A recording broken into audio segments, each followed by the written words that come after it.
Hi, this video is going out to a user I've become familiar with lately, named Composer63. He has a channel, looks like it's been up about a year, describing borderline personality disorder and his recovery from it, issues with it, how to deal with people that have it, that might have it around you, how to deal with it if you think you might have it. I really want to support that kind of a channel. Mental rights activism issues happen to be one of the issues that I have learned something about on YouTube.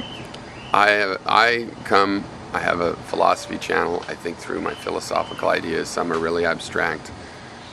I'm learning most of the things, new things in my life from my immediate environment and interaction with that.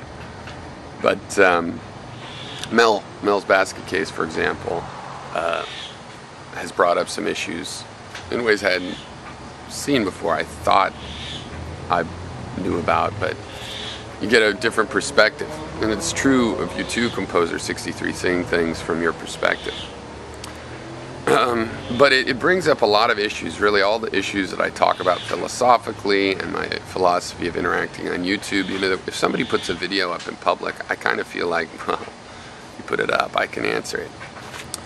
But it's a funny thing because that's with sticks and stones can break my bones, but words can never hurt me. But if you have somebody struggling with a mental thing, then just talking to them is kind of like practicing medicine. It's like practicing chiropractic on an accident victim with no training whatever or invitation necessarily to do it.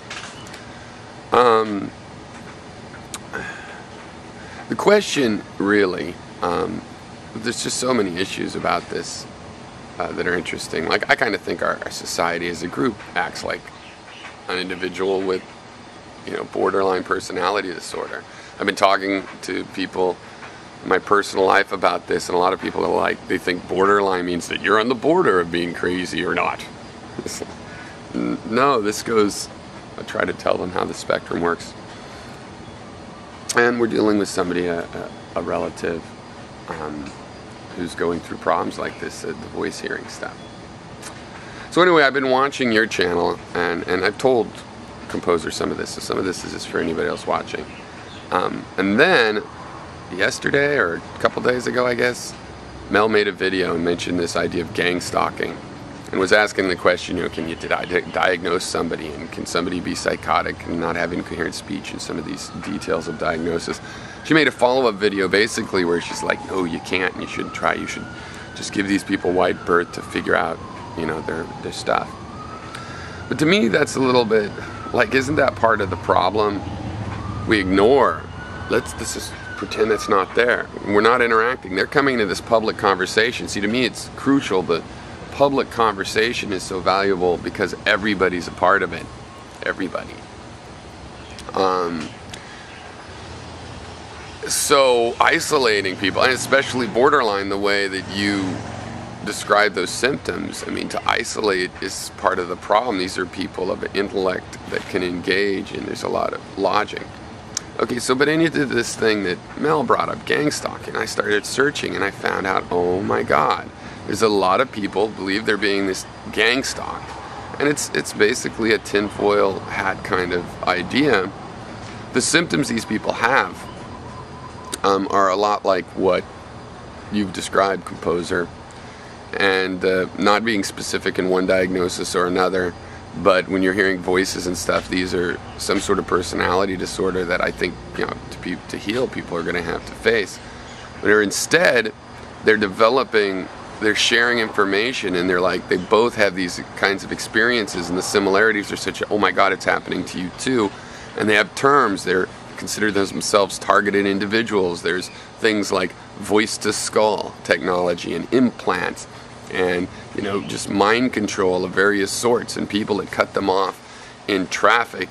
They think these are groups of people just trying to make their life unbearably annoying, and to drive them crazy. And of course, these are the symptoms of having certain kinds of super sensitivities.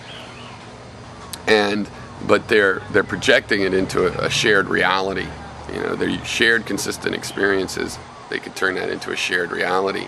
And even, of course, people are telling you, no, you're just crazy, it's not voices in your head. And of course, being diagnosed is a part of the plot against them. It's one of the ways they cut you down. And their concerns are a lot about reputation and sort of very idealized ideas of what it means to have affection or to care. All of these things that you've been describing, composer.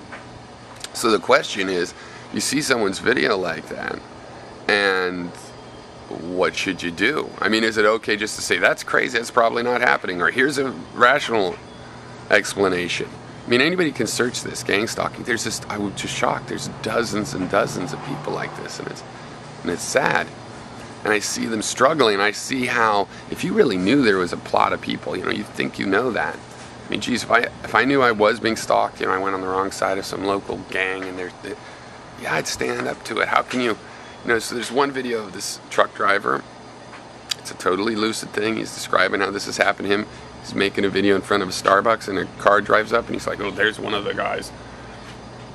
And he points the camera over there, and the guy walks in, and this is some guy getting a coffee at Starbucks.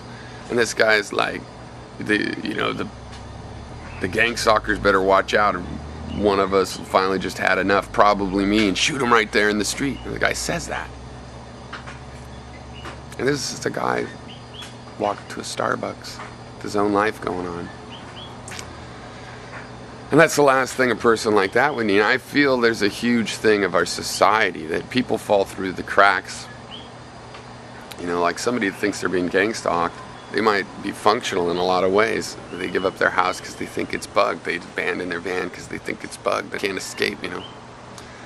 And they fall through the cracks, and our society isn't compassionate. You know, part of me is like, well, maybe, you know, you're tuning into something. I mean, if you're super sensitive, do people really care? Are they just doing it to be fake and their reputation and this and that? And you look around in the world, and there's a lot of examples to reinforce the expectation that not actually being fake. And even the things that seem good are fake mostly, or for other people, not real for you. You see other people seeming to enjoy actual positive experiences, and you might say, well, I guess it is real in the world, so it's just me. And I feel like if our safety net was better and people fell down and they had a soft bed and a pillow, because that's all they had, and they were actually treated with compassion, maybe that would help, you know, and they would see that. It would help with a lot of recovery. Seeing how many people there are, and when I was young, I started working at this place, and it was a scientific place. And this woman had left, and the grad student that took over her desk had found all these notes, these paranoid notes about vans following her. And he was goofing on it like, har har, and I'm like, that's sad, and you should stop, you know, goofing around. You shouldn't read those. You should just dispose of them and stuff. And so I've run into this, and now I'm seeing, okay, so they're sharing it online. We're just going to isolate them. We're not going to try to help them. And yet you can't help someone by forcefully, like, I'm an adult and you're a child, or you can't just say, oh, you're crazy. They've been through that, and I don't feel that way. And on the other hand, they put this stuff up as serious. Somebody has a right to seriously go, well, no, that guy was just a jerky driver. There's tons of these videos and people driving and stuff.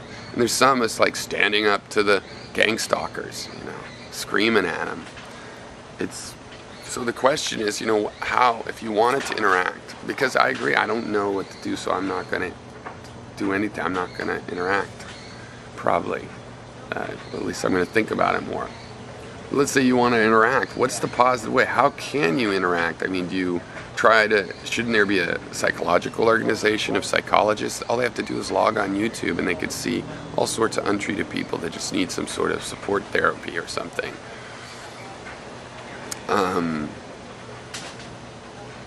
What do you do? I don't want to just ignore this.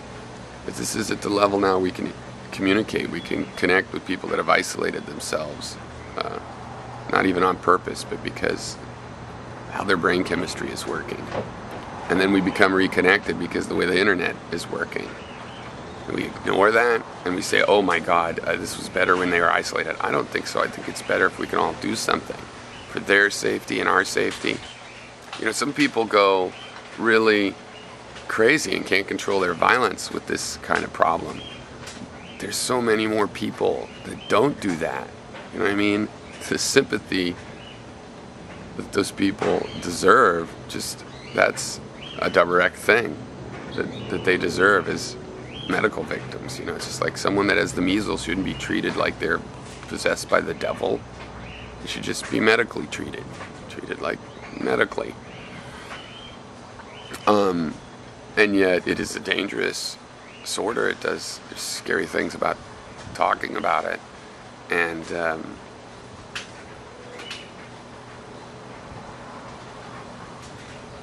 so it can only help society to help those people out, you know. I mean, especially considering that some of this leads to some of the most horrific violence, in imagination. Not literally the most horrific, because the most horrific is, the genocides and what governments do and dictators. But there's a lot of borderline behavior going on in that area too. You look at Hitler and bouncing a kid on the knee, and strict vegetarian, hangs out with the nudist, is kind of an occultist, and also some sort of traditionalist. I mean, it's like bipolar, black and white thinking, a lot of those kinds of symptoms. So maybe that is the same. One way or another, I think I don't want to just ignore people. Definitely people that are sharing their recovery. We should all learn from that. The emotions that they're dealing with, we all deal with. They just have a better excuse of why it's hard to.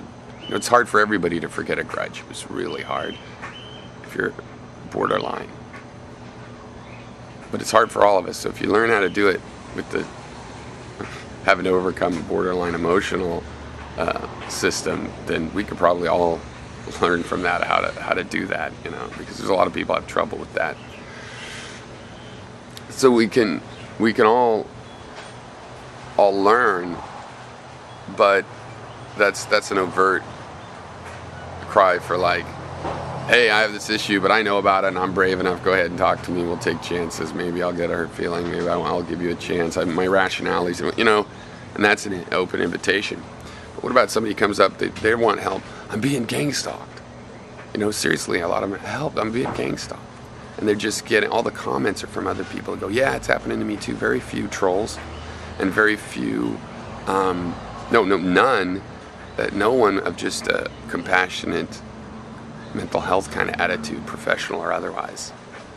So they are asking for help, but it's ironic, they're asking for help with this problem, and it's like, well, but the problem really is this other thing. It's not that you need a doctor to get your implants out. So they are asking for help, but a different kind. So what's the invitation? What's the right thing to do if you want to help, and can you help? And so that's the question.